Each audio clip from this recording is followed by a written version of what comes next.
Assalamualaikum warahmatullahi wabarakatuh. Bismillahirrahmanirrahim. Rabbi shrah li sadri wa yassir li amri wa hlul 'uqdatam min lisani yafqahu qawli. Subhanaka la ilma lana illa ma 'allamtana innaka antal alimul hakim. Amma ba'd. Qala al-musannifu rahimahullahu ta'ala wa nafa'ana bihi wa bi 'ulumihi fid dharaini wa bi asrarihi fid dharaini amin. Wa amma takbir fa idza nataqa bihi lisanuka falam baghi alla yukadzibahu qalbuka. Wa amma takbiru anapun utawi bacaan takbir, ketika kita membaca takbir, takbiratul ihram maupun takbir intiqal. Jadi ada dua takbir ya di dalam sholat. Ada takbiratul ihram, ada takbir intiqal. Jadi takbiratul ihram itu takbir yang berkaitan dengan awal sholat, jadi rukun ya. Takbiratul ihram itu masuk kategori rukun yang harus dilakukan di awal dari pelaksanaan ibadah sholat itu. Namanya takbiratul ihram. Nah, disebut takbiratul ihram karena yukharrimu ma akhalla qablahu.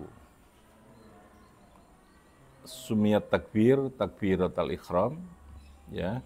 Takbir di dalam salat itu disebut dengan takbiratul ihram. Limadza? Karena apa? Li'annahu yukharrimu ma akhalla qablahu. Ayo dibaca bersama. Li'annahu yukharrimu ma akhalla qablahu. Apa? Li'annahu yukharrimu ma akhalla qablahu. Ikuti saya. Li'annahu yukharrimu, mengharamkan artinya. Ma akhalla qablahu. Li'annahu yukharrimu ma akhalla qablahu. Jadi takbiratul ihram itu yukharrimu, mengharamkan apa yang sebelumnya halal, yang sebelumnya boleh. Anda sebelum takbir berbicara itu boleh, makan boleh halal sebelum takbiratul ihram. Tapi ketika sudah takbiratul ihram, maka yukharrimu. Semua yang asalnya boleh itu menjadi tidak boleh, haram. Oleh karena mengharamkan apa yang sebelumnya boleh, maka takbir itu disebut istilahnya dengan takbiratul ihram. Apa namanya? Takbiratul ihram. Itu rukun ya. Dan kalimat yang harus dibaca dalam takbiratul ihram itu kalimat yang diajarkan oleh Nabi. Sehingga para ulama sepakat bacaan takbiratul ihram itu ya Allahu Akbar. Apa namanya? Allahu Akbar. Tidak boleh diganti dengan yang lain. Allahu A'azzu Ajallu, tidak boleh.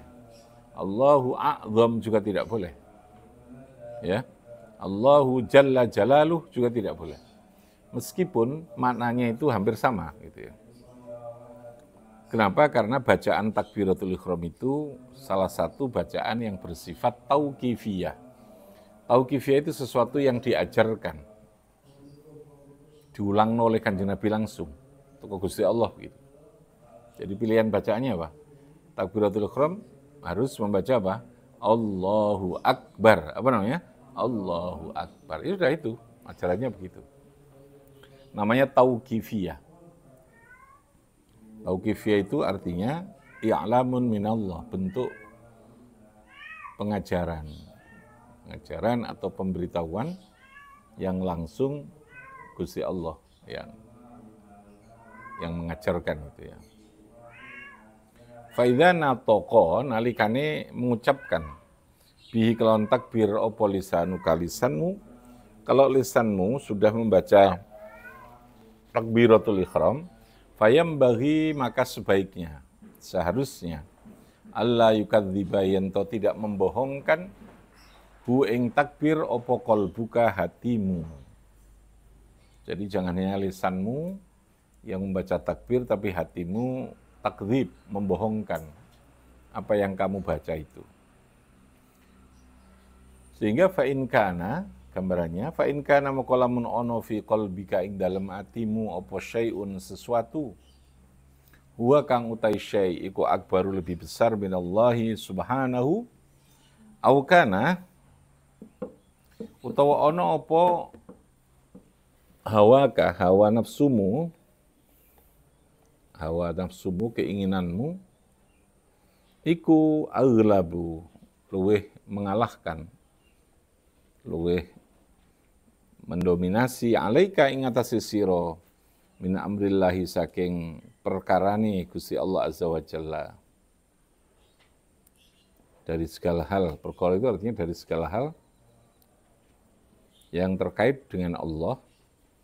Wa anta halu tawi sira iku atwa lebih taat lahu maring hawa ka min kalillah ta'ala, faqad ittakhatta maka teman-teman telah menjadikan sapa sira hu ing hawa ka ilahaka ing Tuhanmu, wa kabbarta lan telah menganggap besar, wa kabbarta lan menganggap gede sapa sira hu ing hawaka atau hu ing hawaka. Fayakunu maka ana apa kauluka ucapan sira Allahu Akbar iku kalaman hanya ucapan bil lisanil mujarradi, hanya dengan ucapan lesan saja, misal zat itu. Waqad takhtalifu dan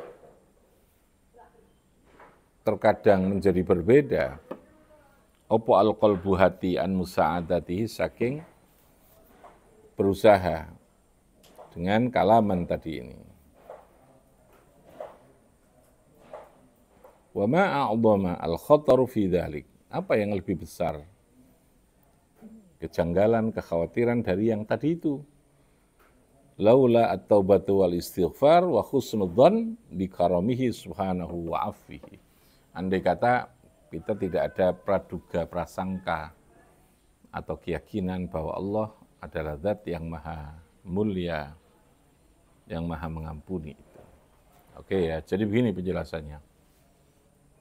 Ketika takbiratul ihram, maka harus total gitu ya, tidak hanya an-nutqu bil lisan. Takbir itu seharusnya memberikan tekanan, memberikan jiwa terhadap hati kita ini bahwa memang betul-betul apa yang kita ucapkan Allahu Akbar itu kita yakini di dalam hati Allah zat yang maha besar, yang maha agung dalam segala halnya. Artinya tidak ada yang lebih penting, tidak ada yang lebih urgen dalam hidup ini yang harus kita pikirno, yang harus kita perhatikan selain Allah itu. Ya. Apa saja? Karena hidup kita ini mungkin terkadang harus ada hal yang susah, ada hal yang menyenangkan, ada hal yang kita anggap luar biasa, ada hal yang kita anggap remeh.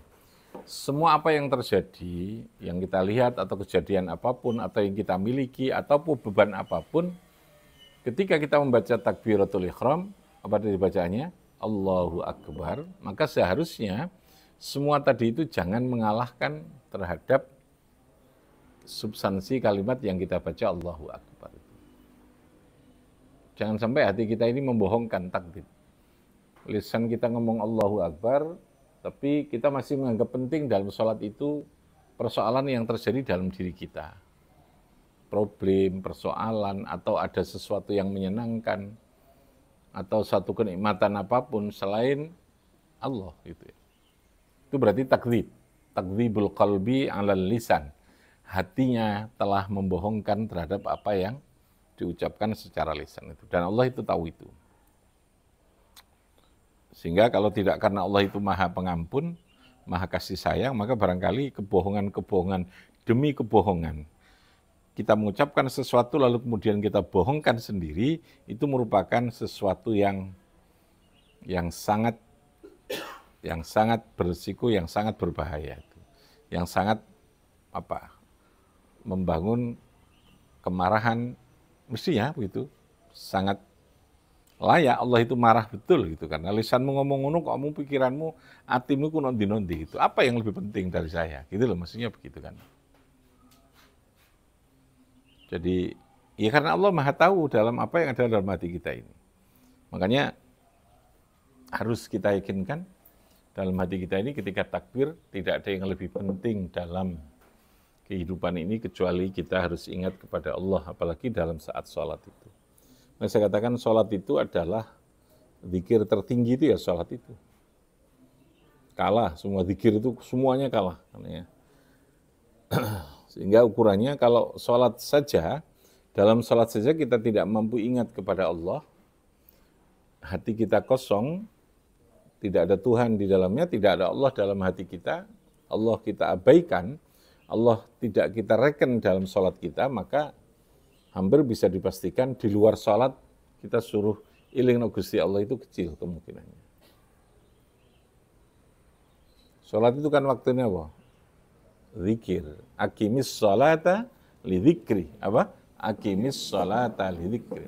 Sehingga dalam semua ucapan, dalam semua perbuatan ya yang kita lakukan di dalam sholat harus ada makna yang kita tancapkan di dalam hati kita itu tadi, kayak tadi ini ya.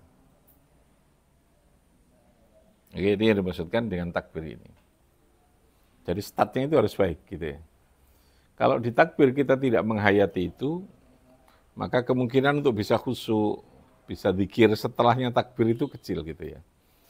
Maka saat awal itu harus dikondisioningkan, bahwa kita sedang akan ketemu Allah, akan munajat, zat yang segala-galanya gitu ya. Jangan pada posisi seadanya, ya. Nek ketemu yang penting kan kita harus mempersiapkan diri. Saya katakan conditioning tadi ya. Sehingga dengan conditioning itu kita mampu mendorong apa saja yang kita ucapkan, yang kita lakukan itu bermakna gitu ya, bermakna itu. Oh nek nglakoni sesuatu saono itu kan ya dadi ini anake saono yang ngerti masa saono ora dipersiapkan apa ya. Ya artinya rasane ya saono-onoke gitu ya. Makanya conditioning mempersiapkan hati, kemudian bahkan ada istighfar, ada taubat sebelum sholat, itu menjadi penting. Mengklirkan dulu hubungan kita kepada Allah. Karena kita sedang akan bertemu. Ngerti ketemu kan kudu kita selesaikan dulu. Layak kita untuk berhadapan, baik dari segi pakaian, dari segi hati kita, pikiran kita gitu ya. Termasuk tadi ini, ketika kita mengawali sholat dengan bacaan takbiratul ihram, takbir itu sudah menjadi energi untuk membangun jiwa kita senantiasa ingat Allah di dalam sholat itu. Allahu Akbar. Lalu kemudian dengan disertai apa? Niat. Disertai dengan apa? Niat itu. Karena niat harus dilakukan fi awwali juz'in min fi'lis syai'. Niat itu dilakukan di awal, bagian pertama dari kita melakukan sesuatu yang berupa rukun. Nah, rukun dalam sholat itu bacaan apa? Rukun pertama dalam sholat itu bacaan apa? Takbiratul ihram. Awwali juz'in min fi'lis syai'. Bagian pertama yang harus kita lakukan adalah bacaan takbir itu. Takbir akan menjadi penentu ketika kita mengucapkan dengan penuh jiwa, dengan penuh kekhusyuan, dengan penuh penghayatan, maka kita akan bisa melanjutkan posisi berikutnya dalam pelaksanaan sholat itu jauh lebih iso eling nak Gusti Allah itu. Harus dipaksakan begitu. Oke, itu yang berkaitan dengan takbir. Wa amal du'aul istiftah. Setelah kita baca takbir, jadi mengangkat tangannya itu apa? Rukun apa sunnah? Allahu Akbar ya. Allahu Akbar. Ini sunnah apa rukun? Angkat tangannya, sunnah. Kalau bacaan takbiratul ihramnya rukun. Tapi kalau takbir intikal sunnah. Nah, dari ruku berdiri baca Allah sami Allahu liman hamidah, mau ruku baca Allahu akbar. Takbir intikal itu namanya. Apa? Takbir intikal. Intikal itu naqala, pindah. Hukumnya apa? Kalau takbir intikal hukumnya apa? Sunnah. Mengangkat tangan hukumnya apa? Sunnah. Yang rukun adalah Allahu akbar. Membaca usolli hukumnya adalah sunnah menurut Imam Syafi'i. Talaffuz niat. Dan itu belum masuk sholat. Sholat itu masuk di awal adalah Allahu akbar. Setelah membaca takbir, lalu kemudian berikutnya doa istiftah atau iftitah. Ini hukumnya juga sunnah. Tapi harus diusahakan diwoco, karena ini bentuk lanjutan dari sebuah keyakinan, komitmen bahwa Allah zat yang maha besar tadi itu. Sehingga kita membangun sebuah komitmen dengan ucapan wajjahtu wajhiya lilladzi fataras samawati wal arda hanifan musliman wa ma ana minal musyrikin. Wajjahtu namanya membaca wajjahtu. Dua istiftah gitu ya. Wajjahtu menghadapkan sapa ingsun wajhiya ing wajah ingsun. Kita hadapkan wajah. Yang dimaksud wajah ini ya bisa wajah secara fisik, bisa orientasi, bisa mindset, itu ya. Arahkan wajahmu. Artinya mindsetmu, pikiranmu, visimu, gitu ya, wajah tuh. Wajah tuh menghadapkan sapa ingsun wajhiya ing wajah ingsun. Tapi secara fisik ya memang harus menghadap ke kiblat, gitu ya. Nah, tapi kalimat istiftah ini yang dimaksud menghadap tidak semata-mata menghadapkan fisik. Lilladzi maring zat fatara kang menciptakan. Fatara kang menciptakan sapa ladzi. Fatara di sini ay khalaqa. Ndadekno.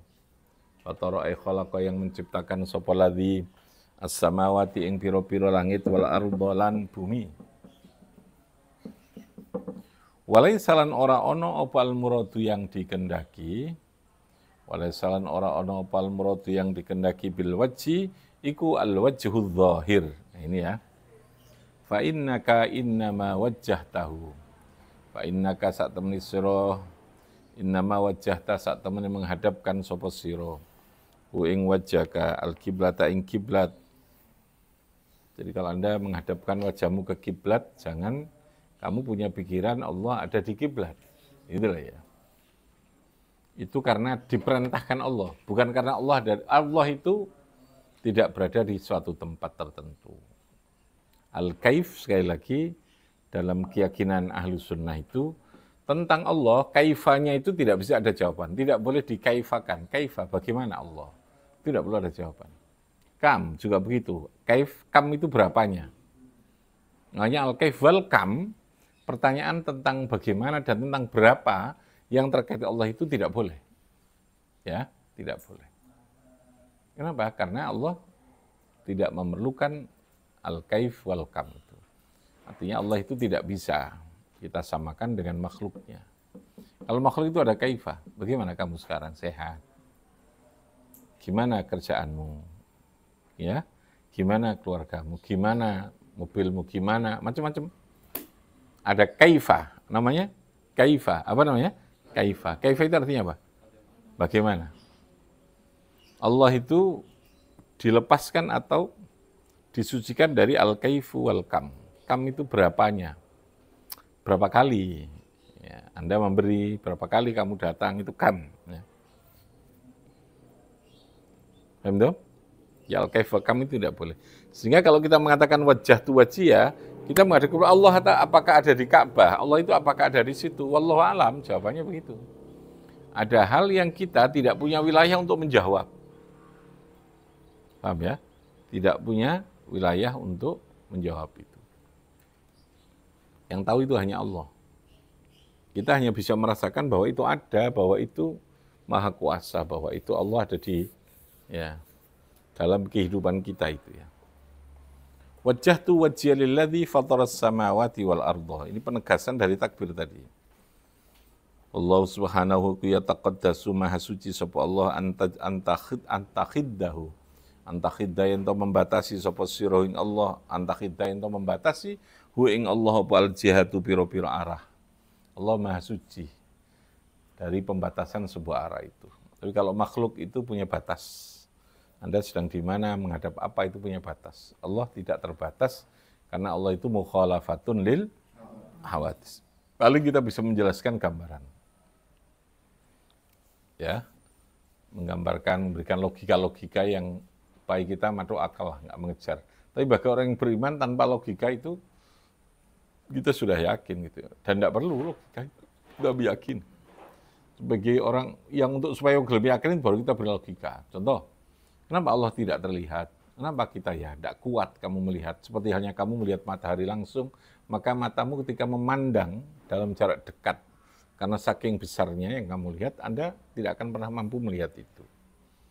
Itu melogikakan, ya, sekedar orang supaya juga ada perbandingan. Paham ya? Karena dia belum beriman. Tapi bagi orang yang beriman tanpa logika apapun ya yakin saja gitu ya. Karena memang iman itu keyakinan, tidak perlu logika. Walaysa al-muradu bil wajhi wal wajhu dzahir. Hatta taqbala sehingga menghadap sapa sira. Biwajhi badanika alaihi ing atase Allah. Wa innama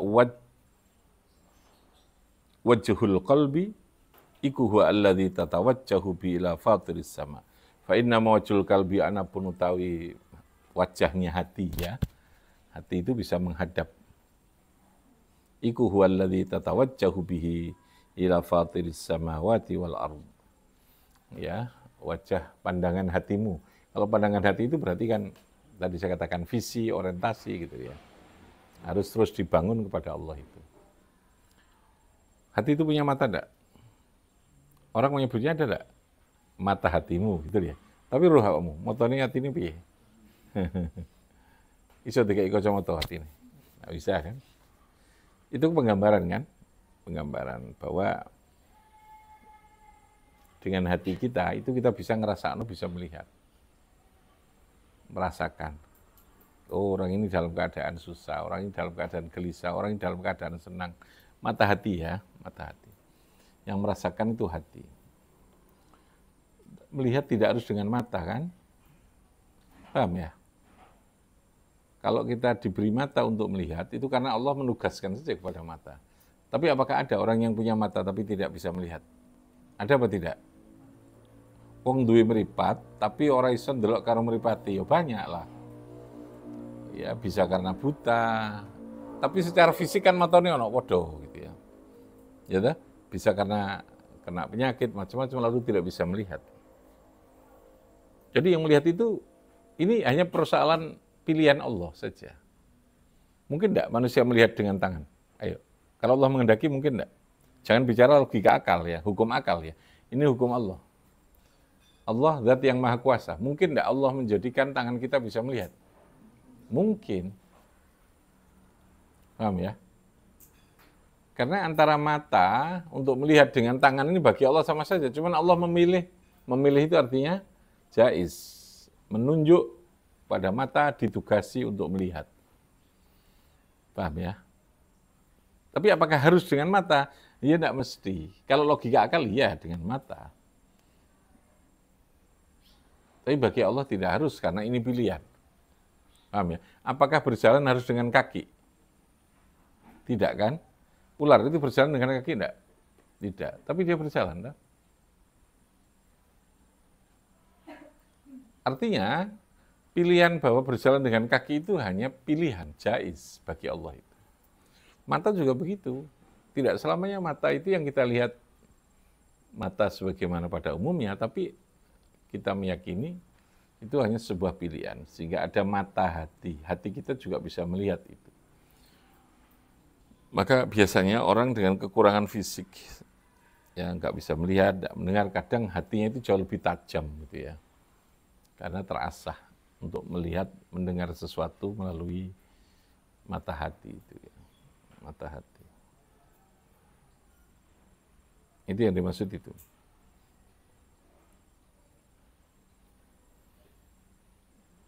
Wa iyyaka an takuna awwala mafatihatika lil munajati bil kadhib. Wa la yansarifal wajhu ila Allah Ta'ala illa bin sirafihi amma siwahu. Anda jangan membangun kebohongan lagi gitu ya. Dengan sholatmu Anda jangan membangun, memproduksi kebohongan-kebohongan demi kebohongan. Kayak tadi itu.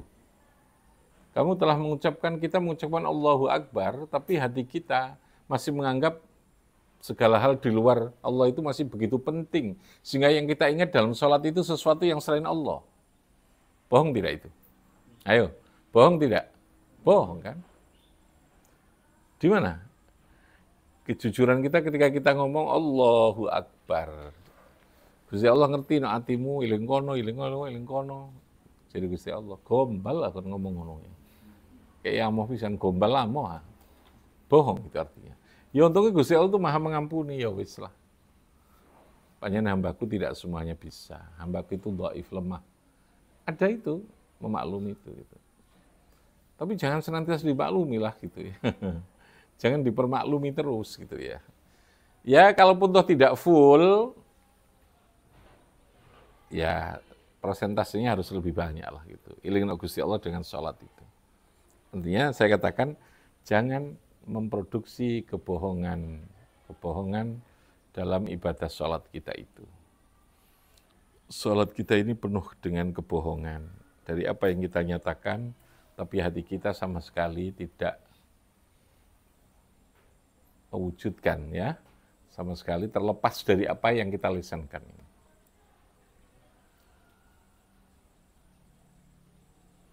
Yang tahu Allah gitu ya. Nek menungso dibohongi kan gak ngerti kadang gitu ya.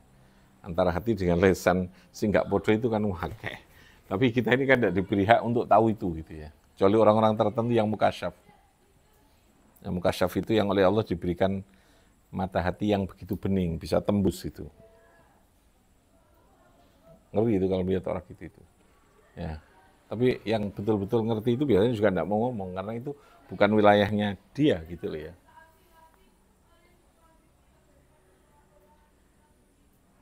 Mukasyaf ya, mukasyaf. Saya ulangi ya, jangan sampai apa? Salat kita memproduksi kebohongan kepada Allah itu. Ya untungnya tadi itu Gusti Allah itu maha mengampuni, maha bijak, maha mulia, maha kasih sayang, karom gitu. Oke ya. Fajtahid fil hali fi sarfi ilaihi wa in ajazta anhu 'ala dawam falyakun qauluka fil khali shadiqan. Kalau Anda tidak bisa terus-menerus menjaga ya ucapanmu, paling tidak kamu menjaga itu pada saat ketika kamu mengucapkan ada ingat kepada Allah, Allahu Akbar ini. Sarannya seperti ini, fil hali shadiqan. Ketika takbir ya kamu tancapno itu ya. Ketika baca ini wajah tuh kamu tancapkan, fokuskan pikiran dan hatimu kepada Allah itu. Tadi itu ya. Jangan ada lagi sesuatu yang kita anggap lebih penting dari siapa? Gusti Allah. Ketika sholat. Kalau itu bisa kita wujudkan dalam kehidupan, orang itu akan menjadi sangat kuat. Sangat kuat. Ya, kuat dalam segalanya gitu ya. Tidak gampang mengeluh, tidak gampang diremehkan, dan seterusnya. Gitu ya.